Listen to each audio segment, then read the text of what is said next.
Today I'm going to demonstrate how to change the front discs and pads on a B series Vectra. Now here are the tools you'll need for today's job. A torque wrench, an Allen key to take off the disc, pliers to pull off the clip holding the flexi hose, the two hex sockets, different sizes, ratchet socket, driver, wire brush, and perhaps a hammer to encourage the caliper to come free from the carrier.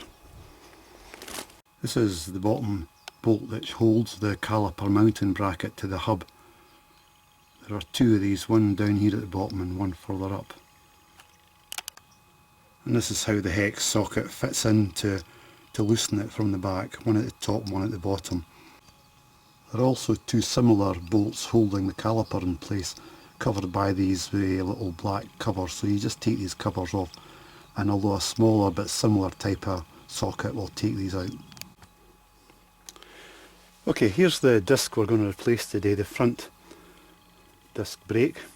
In order to do that, we've got to take away the caliper assembly, slacken the nut which holds the disc onto the hub, and free the disc. At the same time, I'll replace the brake pads for the front disc brake. So the first thing to do is release the brake pad spring from the caliper and just force it over the edges with a screwdriver, keeping a note of which way it does fit. Take the springs right back over these clips. And then in at the back with the hex socket, start to loosen these bolts in here which hold the caliper in place. One in the top,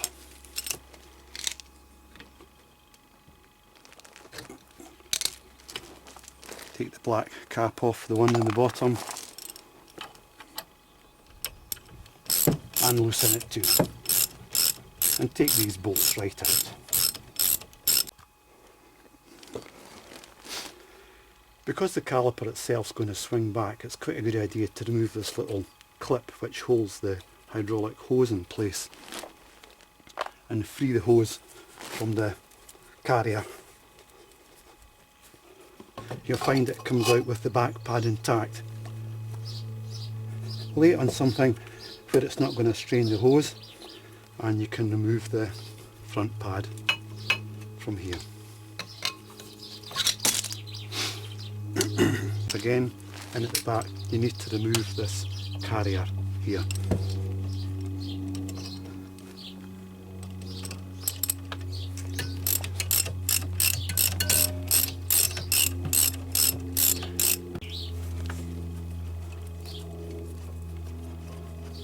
That's one.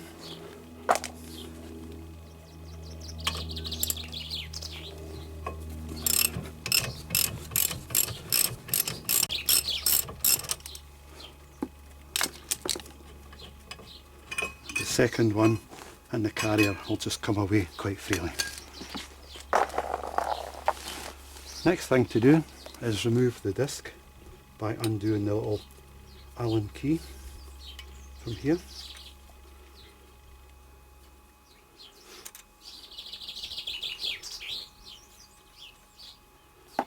And the disc will come away.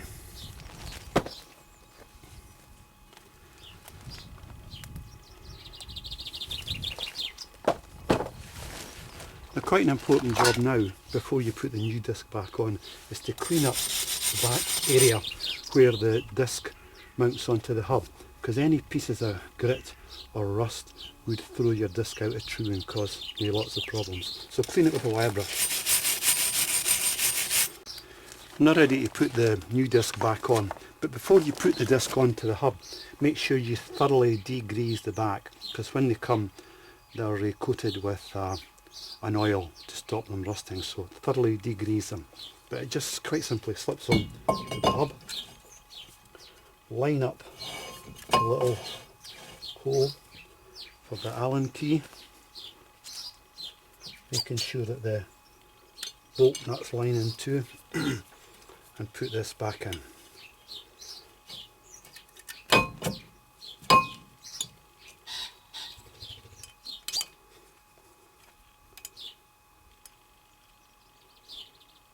And tighten that up.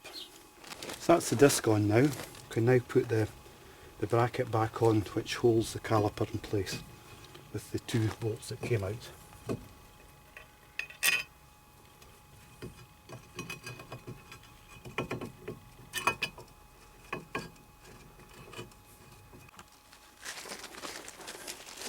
These two nuts for the carrier need to be tightened to a strength of 70 pounds per foot.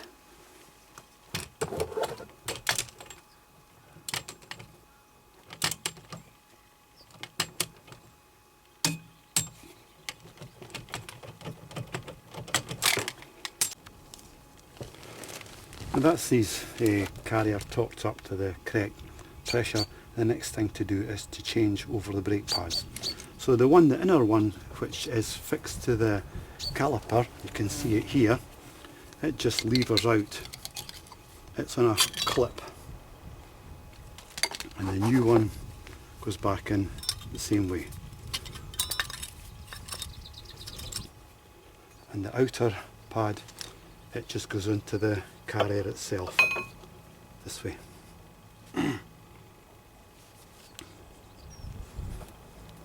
Caliper now is offered up to the assembly and gently eased in until the clips need to be pulled over.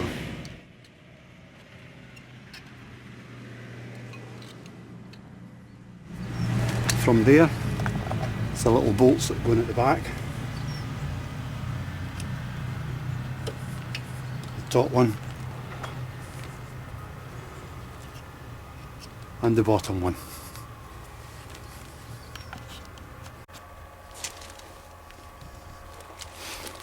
Then just tighten these up with the socket.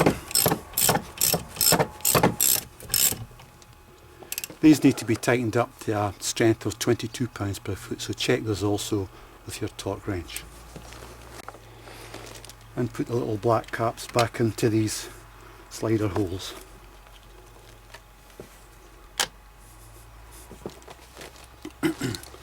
Make sure that the spring which holds the caliper in place is fully over the mounting bracket. Top one in, and then the bottom.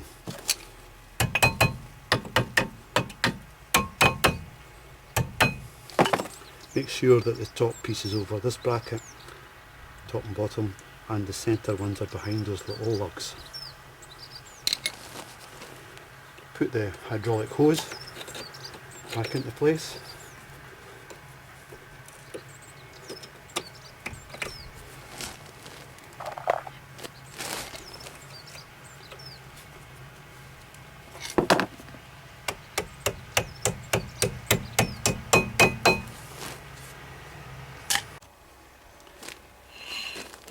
Check that the disc revolves without any undue resistance, and from there back on with the road wheel, lower the car to ground and road test, but bear in mind that these are new brakes and not to carry out any severe braking until they bed in.